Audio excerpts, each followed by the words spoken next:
Good morning. देखिए, class 10 में respiratory process पूरा मैंने बता दिया। अब आप पढ़ने जा रहे हैं रेस्पिरेटरी पैसेज। पैसेज क्या हुआ? पैसेज का मतलब होता है क्या? रास्ता कहाँ कहाँ से होके जा रहा है। यानी हम एयर ले रहे हैं तो उसमें क्या जा रहा है? ऑक्सीजन जा रहा है, ठीक है। ऑक्सीजन जा रहा है, ठीक है। ऑक्सीजन जा रहा है, ठीक है। और वो ऑक्सीजन इन पैसेज से होते हुए आगे बढ़ता है, ठीक है। तो सबसे पहले नॉस्ट्रिल या एक्सटर्नल लेयर। अब नॉस्ट्रिल समझिए, ये जो है इसको क्या कहते हैं? नॉस्ट्रिल कहते हैं। क्या कहते हैं? नॉस्ट्रिल कहते हैं। अब यहाँ पे देखिए एक्सटर्नल लेयर यानी यहाँ से अंदर जाएगा।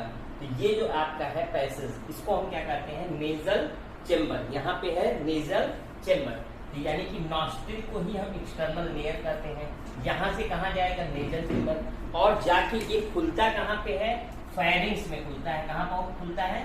फेरिंग्स में खुलता है। तो फेरिंग्स में खुलता है, तो यहाँ पे जो फेरिंग्स में खुलता है तो ये किसके थ्रू खुलता है? ये होता है एक्सटर्नल लेयर। अंदर उतनी होती है उसे क्या कहेंगे? External layer. तो कहाँ खुलेगा? फेरिंग्स में। फेरिंग्स के बाद ये आगे बढ़ता है, कहाँ पहुंचता है? लैरिंग्स में। लैरिंग्स को हम कहते हैं साउंड बॉक्स, या इसी को कहते हैं वॉइस बॉक्स। इसी को हम वॉइस बॉक्स भी कहते हैं, ठीक है। वॉइस बॉक्स कहते हैं। और उसके बाद यानी साउंड प्रोड्यूसिंग आर्गन क्या होता है? यही होता है हम लोगों में। और बर्ड्स के केस में होता है साइलेंस। कहीं पूछ लिया गया है SYRINX। ये जो है बर्ड्स के केस में, बर्ड भी साउंड प्रोड्यूस करते हैं। तो इनमें साउंड जो प्रोड्यूस होता है किससे होता है? सैरिंग से होता है।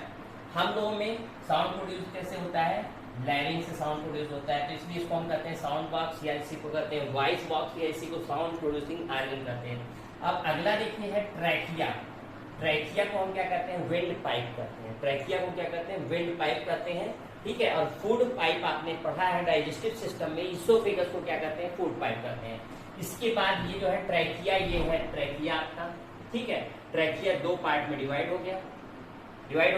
तो डिवाइड होने के बाद इसको हम क्या कहेंगे? जो डिवाइड होता है इसे कहते हैं ब्रोंकस। तो इसको कहते हैं प्राइमरी ब्रोंकस। यहाँ पे देखिए प्राइमरी ब्रोंकस, और यहाँ पे ब्रोंकस डायरेक्ट मैंने लिख दिया है। तो ब्रोंकस में प्राइमरी ब्रोंकस, प्राइमरी ब्रोंकस कई भाग में बटेगी, इसे कहेंगे सेकेंडरी ब्रोंकस। सेकेंडरी ब्रोंकस कई भाग में बटेगी, उसे हम कहेंगे ब्रैंकियोल, ठीक है। टर्सी ब्रोंकस, और टर्सी ब्रोंकस जो खुलती है इसे कहते हैं ब्रैंकियोल, ठीक है। ब्रैंकियोल अल्टीमेटली कहाँ खुलता है? एल्वियोलस में खुलता है।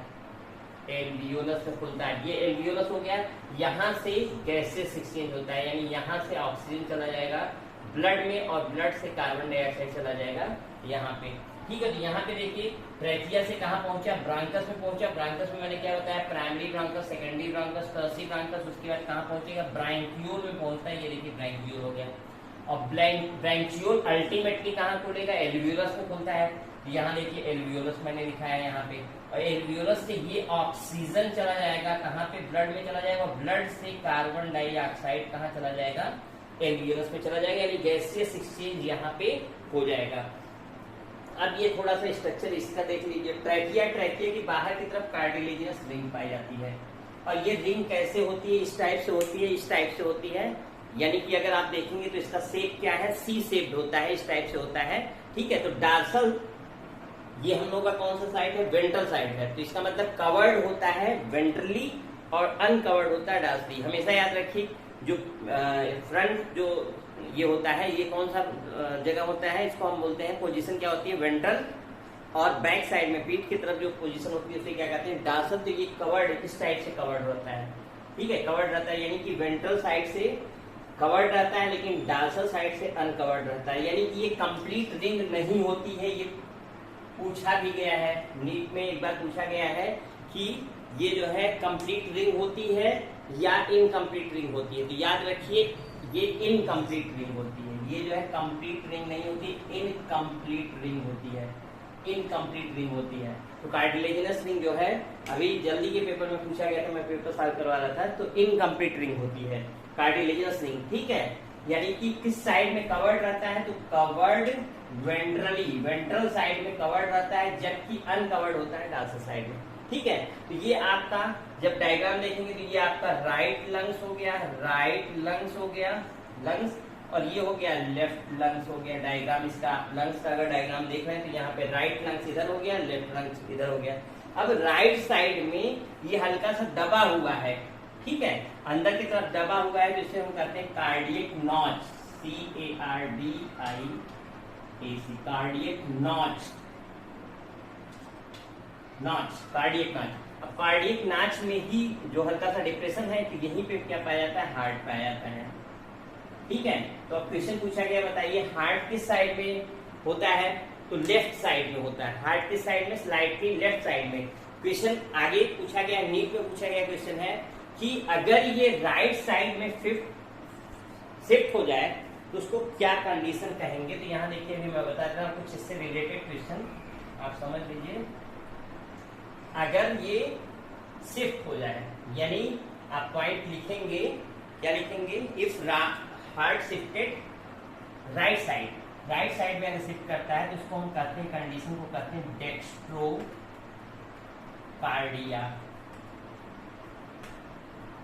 कंडीशन को क्या कहेंगे, डेक्स्ट्रोकार्डिया, ठीक है। और अगर इसको आप समझना चाहें तो कभी आप मूवी देखते होंगे तो देखेंगे, एक मूवी है लक मूवी, देखिएगा जरूर, बहुत अच्छी मूवी है, ठीक है। वैसे रिकमेंड तो मैं नहीं करता हूँ मूवी देखने के लिए, लेकिन देखिएगा तो इसमें जो है मूवी में लास्ट में दिखाता है कि जो लकी दोनों पर्सन रहते हैं, दोनों एक दूसरे को गोली मारते हैं, लेफ्ट साइड में हार्ट की तरफ मारते हैं, लेकिन दोनों का हार्ट किस साइड होता है, राइट साइड में होता है, और दोनों बच जाते हैं जो है, ठीक है। तो वो मूवी देखिएगा, बहुत इंटरेस्टिंग मूवी है, लास्ट तक आपको मजा आएगा, ठीक है। वैसे मैं मूवी का प्रचार नहीं कर रहा हूँ क्योंकि डायरेक्टर मेरा रिश्तेदार नहीं लगता है, ठीक है। लेकिन ये इधर देखिए डेक्स्ट्रोकार्डिया, डेक्स्ट्रोकार्डिया का मतलब क्या हुआ, ये जो है अगर हार्ट जो है राइट के लेफ्ट की जगह किधर शिफ्ट हो जाए, राइट साइड में शिफ्ट हो जाए, तो इस कंडीशन को क्या कहते हैं, डेक्स्ट्रोकार्डिया।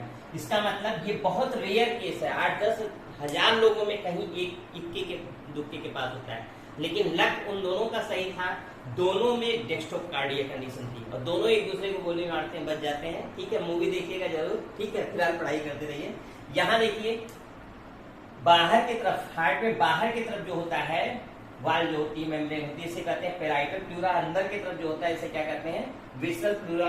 और ये होता है डायफ्राम। डायफ्राम हेल्प करता है, डायफ्राम अगर क्वेश्चन पूछा गया कि बताइए हेल्प कौन करेगा, ब्रीदिंग में हेल्प कौन करता है। ब्रीदिंग का मतलब क्या हुआ, सांस अंदर आना और बाहर जाना। अंदर आने को क्या कहते हैं, इंस्पायरेशन, बाहर निकलने को क्या कहते हैं, एक्सपायरेशन। इससे पहले मैंने पढ़ाया था, इंस्पायरेशन में टाइम लगता है 3 सेकेंड टाइम लगता है, इंस्पायरेशन में 2 सेकेंड टाइम लगता है, एक्सपायरेशन में टोटल टाइम कितना हो जाएगा, 5 सेकेंड, यानी इंस्पायर। हाँ चलिए देखिए, तो मैं बता रहा था इंस्पायरेशन में टाइम कितना लग रहा है, 3 सेकेंड।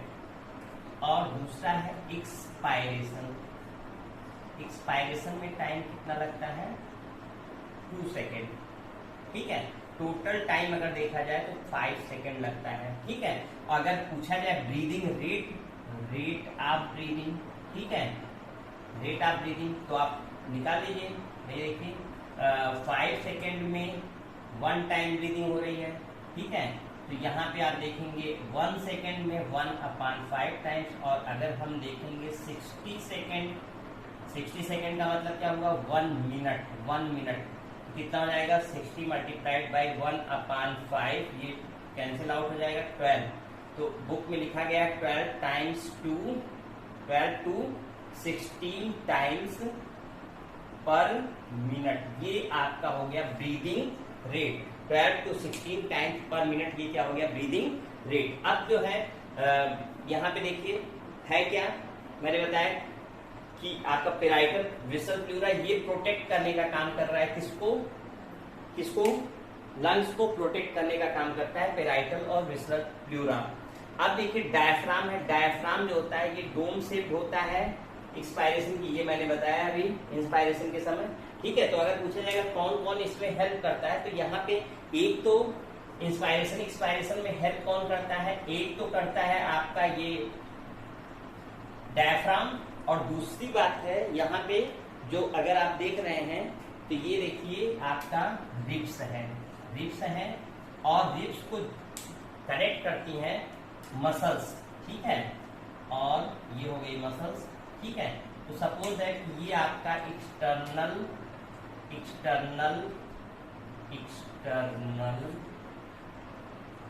इंटरकॉस्टल मसल्स है, ठीक है, और ये इंटरकॉस्टल मसल्स है, इंटरनल कॉस्टल, ठीक है। ये जो मसल्स होती हैं ये हेल्प करती हैं, और डायफ्राम, ये दो चीजें हेल्प करती हैं किसमें, रेस्पायरेशन में, ब्रीदिंग में हेल्प करती है, यानी इंस्पायरेशन और एक्सपायरेशन में ये हेल्प करती हैं, ठीक है। तो ये आपका रेस्पिरेटरी पैसेज और साथ में लंग्स भी आपका खत्म हो गया, कंप्लीट हो गया, यानी ये देखिए राइट लंग्स हो गया, और ये क्या हो जाएगा, लेफ्ट लंग्स। यहाँ पे जो कार्डियक नाच हल्का सा दबा होता है, इसको क्या कहते हैं, कार्डियक नाच कहते हैं। इससे पहले मैंने डेक्स्ट्रोकार्डिया कंडीशन बता ही दी थी क्या होता है, ठीक है। तो ये it's all about respiratory system, ठीक है। नेक्स्ट टर्म पे आगे कंटिन्यू करेंगे, ठीक है। अगले उसके साथ बाकी पढ़ाई करते रहिए। चैनल अगर सब्सक्राइब नहीं किए हैं, तो चैनल सब्सक्राइब कर लीजिए और बेल आइकन दबा दें, जिससे नेक्स्ट वीडियो आपको कंटिन्यू मिलती रहे। चलिए, थैंक यू।